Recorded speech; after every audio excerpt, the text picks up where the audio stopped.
Permítanme entonces hacer un breve resumen. El pueblo de Dios, el templo, ha sido medido para protegerlos de los ataques que vienen contra ellos, mientras los gentiles, es decir, en este caso, las naciones de los incrédulos, pisotean la ciudad. Este periodo de sufrimiento de la iglesia es específicamente limitado por Dios. Durante ese mismo periodo, 2 testigos profetizarán. Y así llegamos al relato de los 2 testigos. Y al encontrarnos con estos 2 personajes, debemos tener en cuenta el trasfondo que ya hemos notado. Y este es testificar y morir por la fe. Pues aquí se encuentra una pista vital para la identificación de los 2 testigos. Recuerden que vimos que en el capítulo 1, verso 5, y en el capítulo 3, verso 14, Jesucristo mismo fue designado como el testigo fiel y verdadero. En el capítulo 1, verso 9, el mismo Juan ha indicado que él se encuentra en Patmos precisamente debido a su testimonio.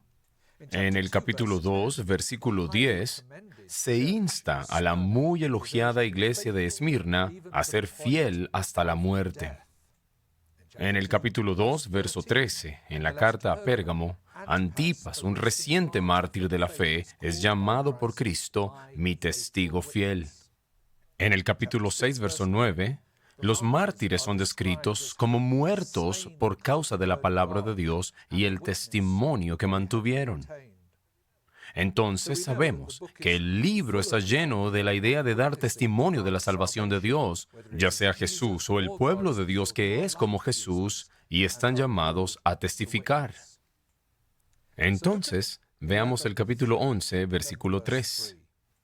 Comienza con la palabra «y», lo que indica un vínculo directo con la discusión sobre la persecución de la iglesia en el versículo 2.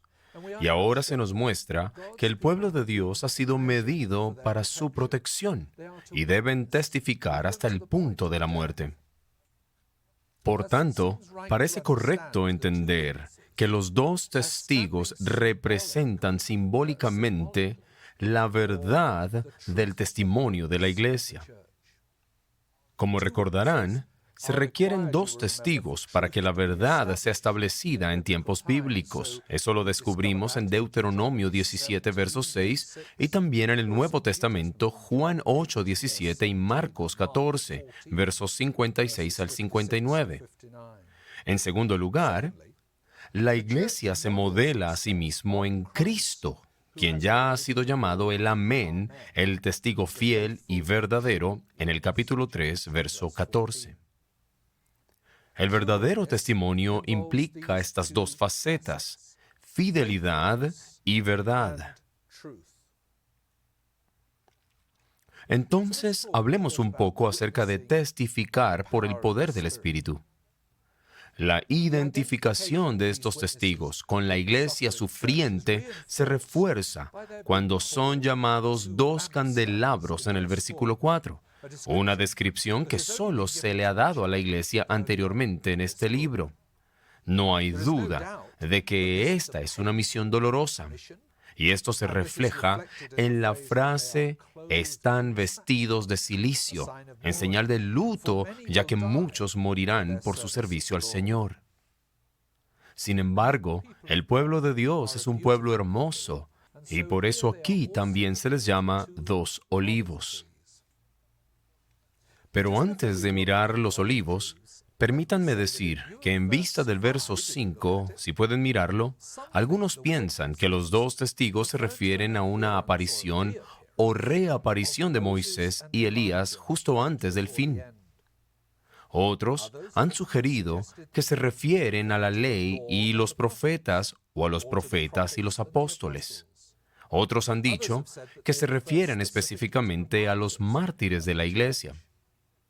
Pero como he dicho, el entendimiento más natural, dada la forma en que los testigos han sido vistos hasta ahora, es entender que los 2 testigos se refieren al testimonio veraz de la iglesia, que ha sido llamada el candelabro. En el Antiguo Testamento, Zacarías tuvo una visión que incluía candelabros y olivos. Vayan, por favor, a Zacarías capítulo 4, verso 6. El candelabro representaba el templo, que como hemos visto en la era cristiana, representa a Jesús y a su pueblo, la iglesia. Los olivos proveían el suministro de aceite para los candelabros del templo. Pero Zacarías, en un verso fascinante, nos dice más. Porque cuando se le pregunta al ángel acerca de los olivos, él responde esto. Esta es palabra de Jehová a Zorobabel, que dice, no con ejército ni con fuerza, sino con mi espíritu, ha dicho Jehová de los ejércitos. Lo que Juan ve, por tanto, es un recordatorio de cómo Dios dará poder a la iglesia. Los olivos representan la obra del Espíritu Santo en la iglesia, tal como se le había dicho a Zacarías que ellos lo hacían en el templo todos esos años anteriores. Es el Espíritu Santo quien capacita al pueblo de Dios para llevar a cabo su llamado. Pero debemos avanzar. El fuego de la palabra de Dios. Sin embargo, si alguien trata de dañarlos, verso 5, son protegidos porque fuego sale de su boca y devora a sus enemigos. Elías tiene el poder de cerrar el cielo. Nos dice el verso 6 que no llovió durante 3 años. Moisés tiene el poder de convertir las aguas en sangre y traer las plagas de Egipto. Por supuesto, ambos proclamaron la palabra del Señor que les fue dada. Pero fue por su poder, el poder de su espíritu, que el fuego y las plagas vinieron. Por tanto, eso es cierto incluso para nosotros en esta era. Y así llegamos al capítulo 11, verso 7. Los 2 testigos son asesinados. Llegará un momento en que los cristianos habrán cumplido su testimonio, o, en palabras de Juan, hayan terminado de dar su testimonio. Podemos recordar a aquellos mencionados en el capítulo 6, verso 9 al 11, que ya han muerto por la fe, pero a quienes se les dice que vendrá el tiempo cuando se completará el número de sus consiervos y hermanos que han de ser muertos como ellos. Ahora, en los versos 7 al 10, escuchamos cómo la bestia ataca al pueblo de Dios y los mata.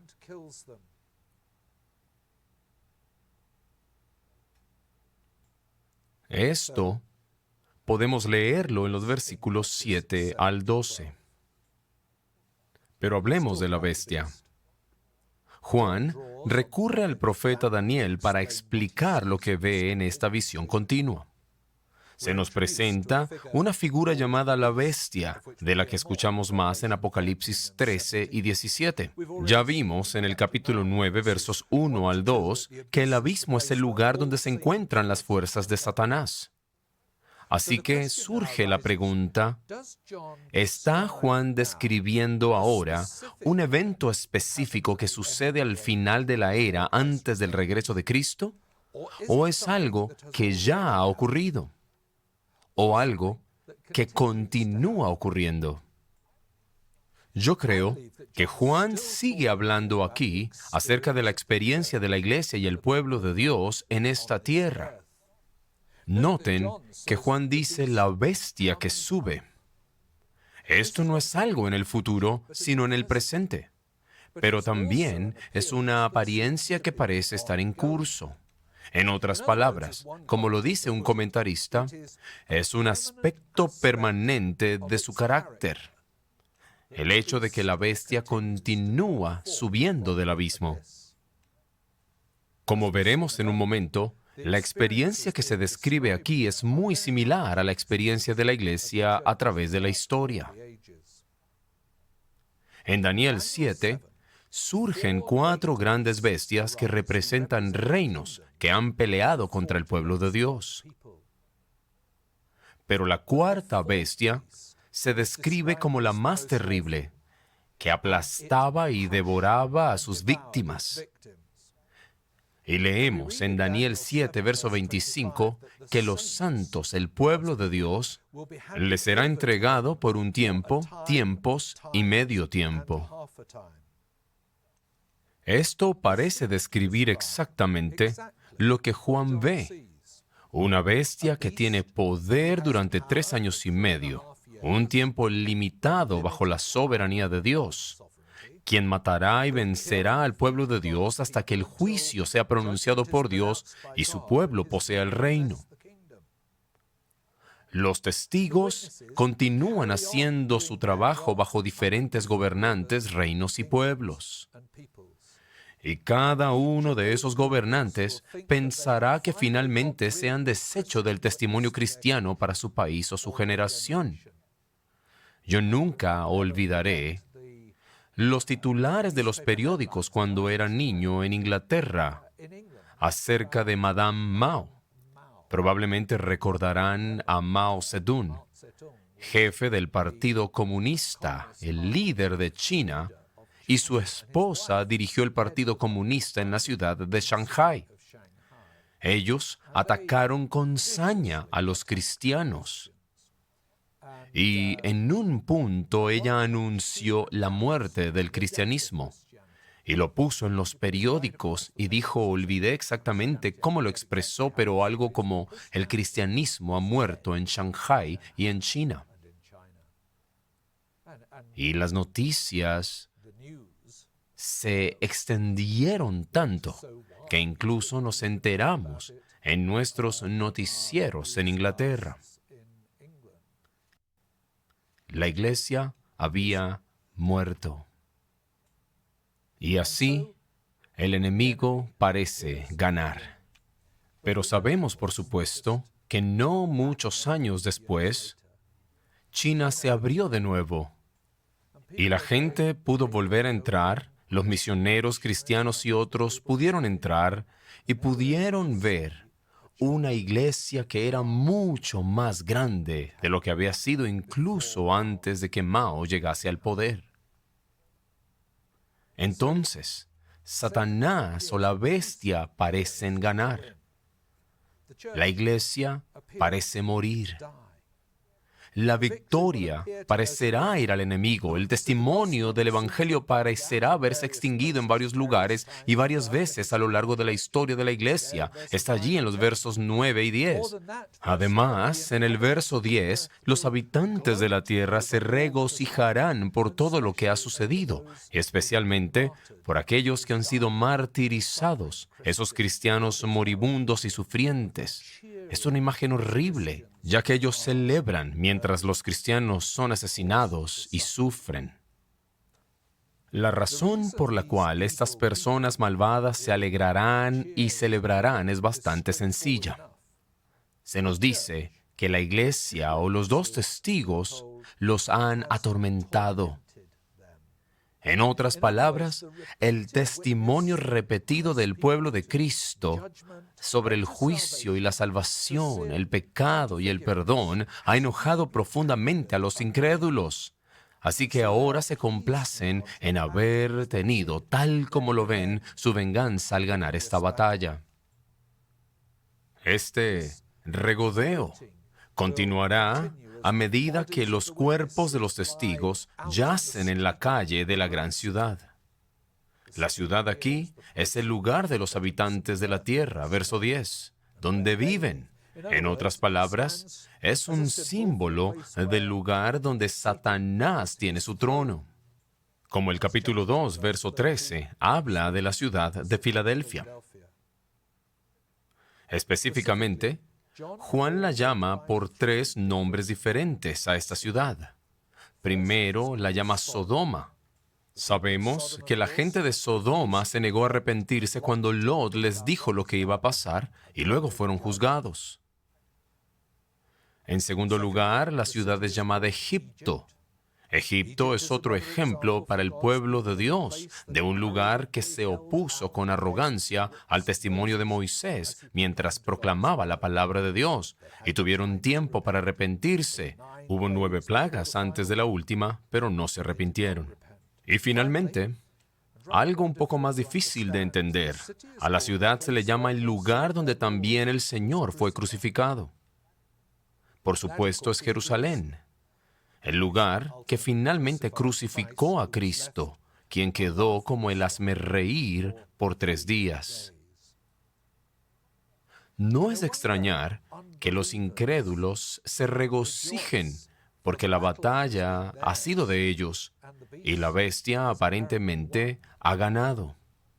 Es importante ver que esta parte de la visión de Juan, complicada como es, se aplica a las 7 iglesias que se abordan en los capítulos 2 y 3. Pero también se aplica a los cristianos e iglesias a lo largo de los siglos. Como dijo Jesús en Mateo 10, verso 18, por mi causa seréis llevados ante gobernantes y reyes como testigos ante ellos y a los gentiles. Las iglesias sufrirán la persecución y verán muertos a personas como Antipas. Habrá iglesias como Esmirna, que están a punto de sufrir, capítulo 2, verso 10, incluso hasta la muerte. Satanás, por así decirlo, ganará en la calle. Esta es la era de la iglesia. Fue real para la iglesia en los días de Juan y es real para nosotros hoy. Pero el tiempo de tal victoria de la bestia y tal sufrimiento del pueblo de Dios permanece, como hemos visto, estrictamente limitado bajo los propósitos soberanos de Dios. La mención de la ciudad, el lugar donde Cristo fue crucificado, nos recuerda que lo que Juan describe para la iglesia es lo mismo que le sucedió a nuestro Señor Jesús. Jesús dio testimonio y murió. Pero veamos cómo Jesús profetizó sobre esto en Juan 16, verso 20.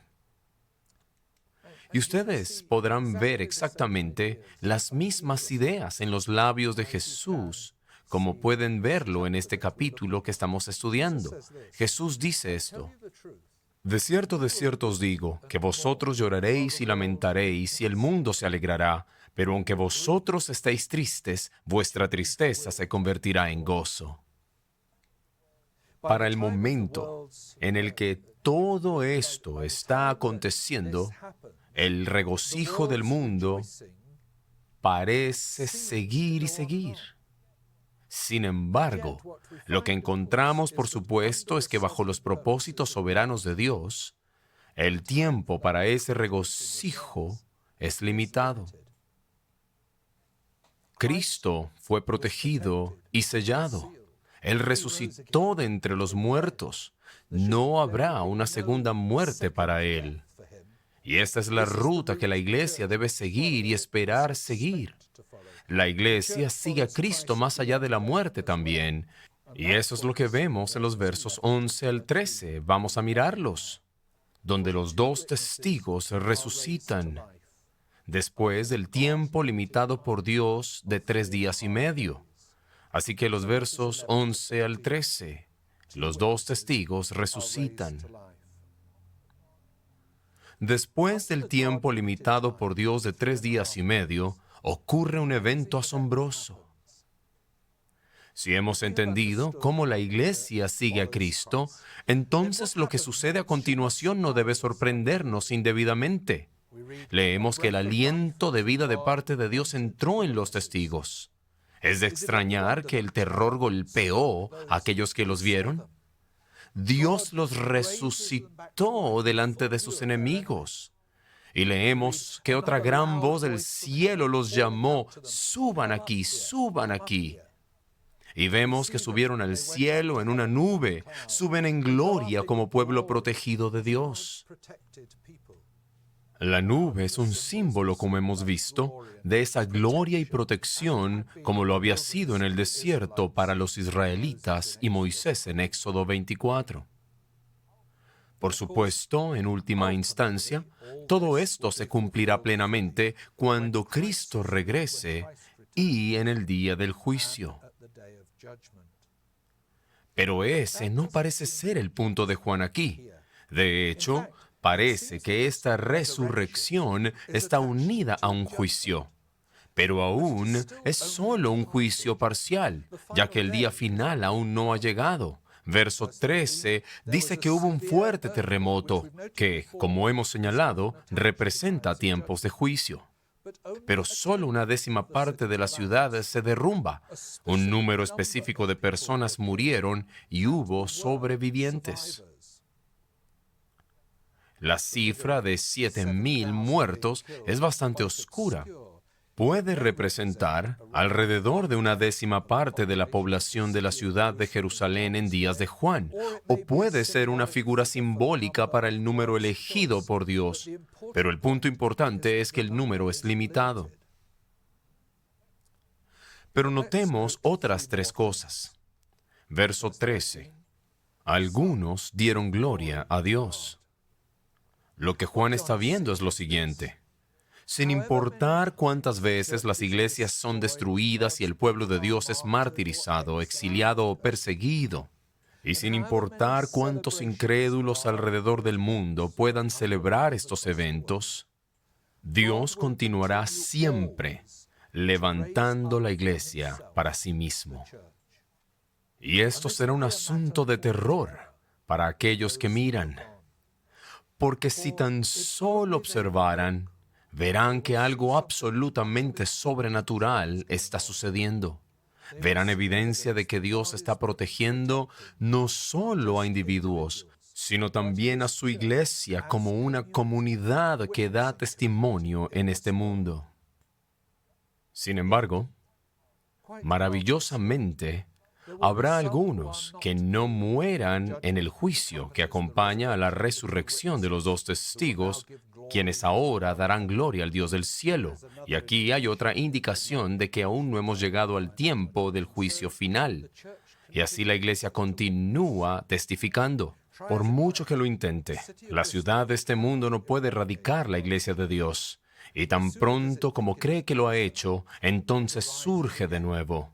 Aquí se nos recuerda especialmente de mártires como Esteban en Hechos 7, quien ve el cielo abierto y ve la gloria de Dios, y mientras lo hace, arremeten contra él y es ejecutado. Sin embargo, parado allí está Saulo.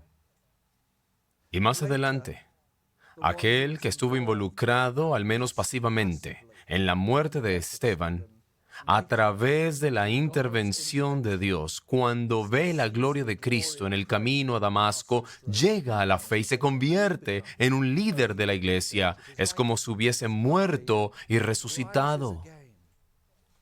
Verdaderamente podemos decir que los testigos estuvieron muertos y sin embargo, una vez más, se ponen de pie. Y así podemos ver cómo es que la iglesia sigue a Cristo. Entonces la iglesia continúa testificando, pero la iglesia sigue a Cristo, tal como Jesús resucitó de entre los muertos y testificó en la tierra antes de ascender al cielo. Asimismo, la iglesia continúa resucitando de entre los muertos bajo la soberanía de Dios para testificar una y otra vez, para que muchos den gloria a Dios. Verso 13. Y la iglesia lo hace mientras continúa la persecución y mientras el juicio de Dios viene sobre los habitantes de la tierra. Y finalmente, llegamos al final de este interludio. Ahora retomamos donde lo dejamos al final del capítulo 9. La sexta trompeta y el segundo ay ha terminado. Y así llegamos a la séptima trompeta, capítulo 11, versos 15 al 19. El tercer ay ahora viene, cuando el séptimo ángel toca su trompeta y nos enfrentamos con el día final. El sonido de la séptima trompeta va acompañado de fuertes voces en el cielo que proclaman el día final, el día en que el reino del mundo se convierte en el reino de Cristo, sobre el cual Él reinará por los siglos de los siglos. Este evento es tan cierto que se usa el tiempo pasado. El reino del mundo ha venido a ser el reino de nuestro Señor y de su Cristo. Es esto Lo que todos los siervos de Dios, tanto angélicos como humanos, han estado esperando. Es el momento en el que ha llegado la ira de Dios. Verso 18. El reino de Dios, el reino de nuestro Señor, que también es el de Cristo, finalmente ha tomado el control. Puede notarse que mientras los ancianos que están reinando en sus tronos también alaban, lo hacen al Señor Dios Todopoderoso. Pero ahora es Él el que eres y el que eras, pero no agregan el usual y quien ha de venir, por cuanto ya ha venido.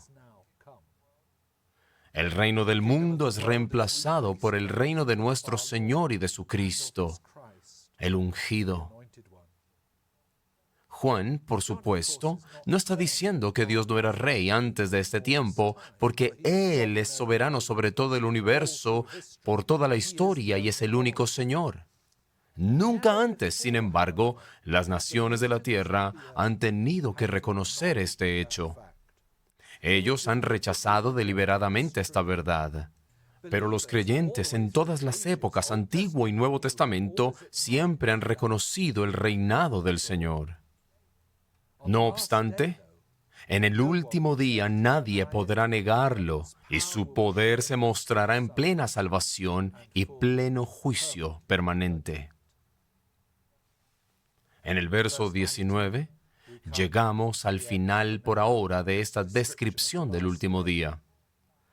Y retrocedemos, por así decirlo, al comienzo de las 7 trompetas, donde sugerimos la batalla de Jericó y el juicio del Señor sobre la gente en esa ciudad, proveyendo algunos de los antecedentes aquí. El arca del pacto es especialmente mencionada y, por supuesto, el arca del pacto dio la vuelta a la ciudad de Jericó cuando estaba a punto de ser destruida. El arca se trasladó alrededor de Jericó cada día. Había sido el símbolo de la presencia de Dios con su pueblo. Y aquí se nos dice que cuando se abrió el templo de Dios en el cielo, el arca fue vista. La descripción del juicio que ahora aparece es más intensa que la descripción del mismo evento en el capítulo 8, verso 5.